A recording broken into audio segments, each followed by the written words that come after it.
Not everything beautiful comes from copying a photograph. Sometimes a photo is just a place to begin, an anchor, not a goal. In this drawing, I wasn't trying to be accurate. I was trying to be free, to be painterly, to feel more than render. This drawing is part of my journey, my personal search for something looser, more emotional. I'm not the master here, I'm just looking for answers, and somehow she became one of them. Hello everyone, Lyra here. In today's video, I'm going to walk you through this quiet transformation quest.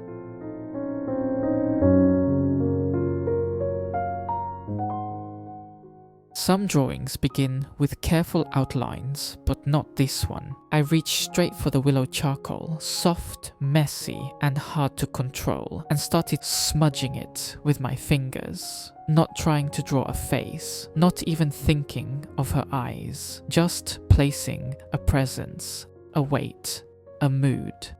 At this stage, there was no right or wrong. No decisions, only softness, charcoal dust spreading over the paper like breath on glass. What I love about Willow charcoal is how quickly it forces me to loosen up. It doesn't let me focus on details too early. It invites me to feel, not to calculate. And so, before her face, before any features appeared, I was already sensing who she might become. The stillness, the gentleness, the quiet strength. I wasn't building a likeness, I was letting someone arrive, and she came without needing a single line. Now her face begins to appear. The charcoal slows down. I start to feel for her gaze, not quite drawing, more like sensing where the eyes might sit, where the bridge of her nose might tilt. I wasn't chasing accuracy. I was looking for balance, the kind of balance that feels right, even if it doesn't match the photograph. I sketched lightly, letting the shapes float like shadows on water, each one uncertain, but all of them leaning toward something more focused. This is the part I often enjoy the most, when she's still just a suggestion, a character still in the fog. There's no pressure to finish anything yet. I'm just setting the rhythm, letting her face breathe in gently from the paper. You can always tell when the proportions are close, because something clicks even without detail. It's not yet a portrait, it's just a quiet search for her presence. At this stage, everything still feels early. The face is there, but it's vague, soft, unfinished. Nothing has been refined, nothing committed. It's more of a whisper than a drawing. But I like that. There's a quiet in this phase that feels full of possibility. She hasn't been fully defined yet, and I think that's what keeps it exciting. When the character hasn't settled, when the edges haven't hardened. I'm still working loosely, not building volume, not even pushing shadows yet. Just staying in that blur, holding the image gently before decisions are made. It's a fragile moment, and sometimes it's better not to rush it. Judging from the photograph, she looked soft, maybe even delicate. But as I worked around her neck and shoulders, I was already imagining something else. The way I placed the shadows, the way the angles started to lock in, it felt like armor. Solid, heavy, protective. Maybe it comes from playing so many war games. Those images of plated armor, rigid silhouettes, quiet strength, they live somewhere in my mind. And here they slipped into the drawing, almost naturally. Her face stayed calm. Feminine, but the structure beneath began to carry weight. She looked like someone who could hold a line, someone who wouldn't flinch. It wasn't just an abstract design, it was a choice to draw her stronger than the photo, more grounded, more composed, more prepared. This was the turning point. As I deepened the shadows, especially around her bangs and cheekbones, I started making decisions that had nothing to do with the photograph. They were quiet changes, but intentional. The reference was useful, of course, but I kept stepping back from it. There was something about her expression in the photo, maybe a little flat, a little heavy, that I didn't want to carry over. So I started shaping the version of her I wanted to remember.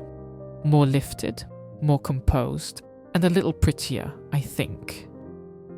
I refined the cheek just slightly, smoothed the transitions. She might look different from the photograph, but that was intentional.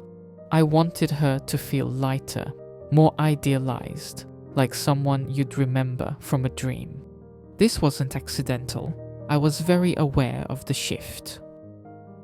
The structure of the face started to lengthen. The symmetry improved. The tones softened. The charcoal didn't fight me. It felt like it understood what I was trying to do. And I think this is part of the painterly journey, knowing when to move past the reference, to find your own standard of beauty, to chase the version that feels truer, even if it never existed. It wasn't about flattery, it was about memory, and maybe a little wishful thinking. I started paying closer attention to her eyes here, not just their placement, but their expression. In the photo, it looked like a typical snapshot, ordinary, neutral. Nothing about it really stood out to me, and I knew I wanted something more. So I opened them up, made them clearer, slightly larger, not exaggerated, but enough to feel more awake, more connected. She wasn't just looking, she was present, and that single shift changed the mood of everything around her. She felt more focused, more certain. Before I reached this stage, I had already started to shift things, gently, almost without realizing, especially in her nose and mouth. They didn't need to be perfectly accurate. I wasn't trying to replicate every contour from the reference. What mattered more was the feeling, the atmosphere they created together. So I shaped them not just to resemble the girl in the photo, but to evoke the version of her I was beginning to imagine. With the nose, I softened the bridge ever so slightly, less sharp, less defined than in the reference. I didn't push the shadows too far, and I allowed a bit more light to rest on its tip. There was a tenderness in that decision. I wanted the nose to feel more delicate, more quiet, something that didn't demand attention but gently completed the face. The mouth, too, changed as I worked. In the photograph, her lips were perhaps more compressed, maybe even a little tense. But I lifted the corners just enough to suggest calmness or poise. Not quite a smile, more like the quiet lift of someone who knows her worth. Calm, assured, a touch of pride resting on her lips. These were small changes, so subtle that side by side, you might not notice them at first.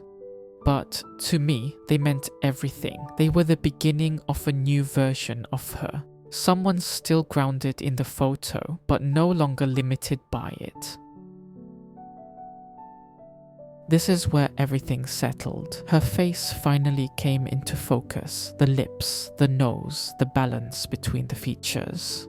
And I started seeing the full effect of the changes I'd made. She didn't just look prettier, she looked more herself. The photograph showed her with a shorter, broader face, a little tired around the edges.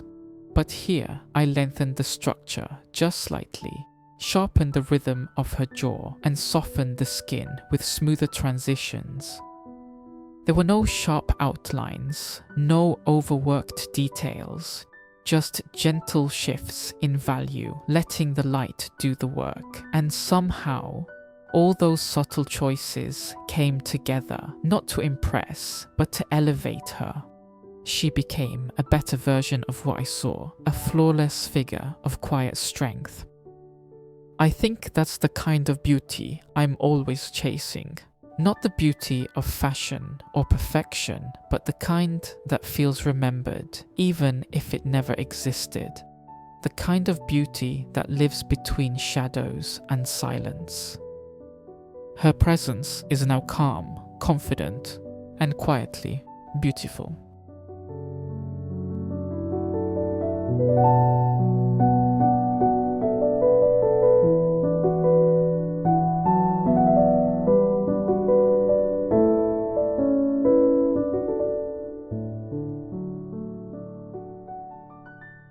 After all the tension of building her face, my hands could finally relax. There's something freeing about moving into the hair, not worrying about accuracy, just rhythm and flow. I didn't draw strands. I let the charcoal move like smoke. Loose, abstract, sometimes just a gesture. I used the blending stump more here, softening edges, shaping the air around her. It felt like painting with shadow. No pressure, no precision, just a quiet freedom in movement. And honestly, I fell in love with this part. It was the first time in the drawing where I stopped thinking completely. Just moving charcoal, responding to texture, trusting whatever came next. The truth is, drawing hair isn't as difficult as people often think. You don't have to chase every strand. It's not about the texture, not really. What matters most is the value. If the light and dark are in the right place, the illusion takes care of itself. To check that, I often squint my eyes while I'm working, blurring the details in both the drawing and the reference. That way I can see just the shapes of light and shadow. When those values match, even the most abstract marks will still read as hair. They don't need to be realistic, just believable. The hair became something decorative, almost calligraphic, but still true to her mood, still holding the same quiet confidence I'd drawn into her face, a kind of soft strength that echoed what was already there. These moments always remind me why I love charcoal. It lets me stop thinking and start feeling, not what's correct, but what breathes. And somewhere in that soft blur, I realized I wasn't just finishing a section, I was enjoying every second of it. The pressure had lifted, the drawing was moving on its own. Now the armor really started to take shape. I wasn't copying fabric from the photo anymore. I was constructing something else entirely. Something imagined, something felt. Every angle I added, every shadow I carved in, it all felt like reinforcing her presence. She wasn't just someone beautiful, she was someone ready, prepared for anything, even if she never had to prove it. The drawing didn't need swords or battle scars. The weight was already there in the way she held herself. Calm, steady, unshakable. And interestingly, this was where the creative thinking really began to flow. So often, creativity isn't just about invention. It's about listening to the work, to what it wants to become, and then making the small choices that gently push it further in that direction.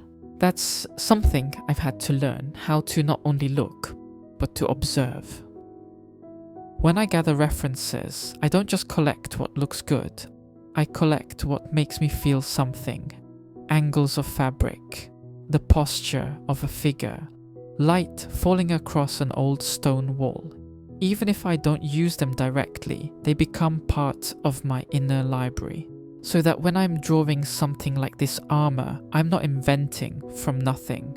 I'm drawing from everything I've ever noticed.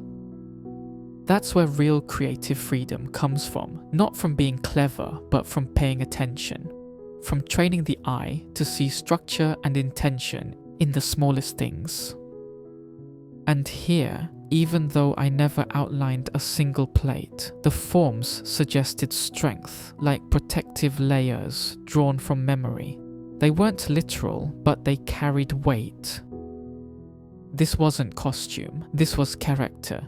She had become a warrior, and every charcoal mark from here on was there to honor that, to reflect not only how she looked, but how she carried herself beneath the surface, confident, grounded, entirely her own. This part wasn't a coincidence. I planned it from the beginning to widen her shoulders, to make her feel grounded. In the reference photo, her posture was softer, but I wanted something stronger, not exaggerated, but enough to carry the weight of who she'd become. Every stroke here supported that feeling, the quiet armor, the still gaze, the strength beneath the softness. And I think that strength made her beauty even more striking. The way the armor framed her face, it didn't compete with it, it revealed it. The softness of her features stood out more because everything around them was solid, composed, confident. She couldn't just have a pretty face and a delicate frame. She needed presence. Broadening the shoulders helped balance the rest of her.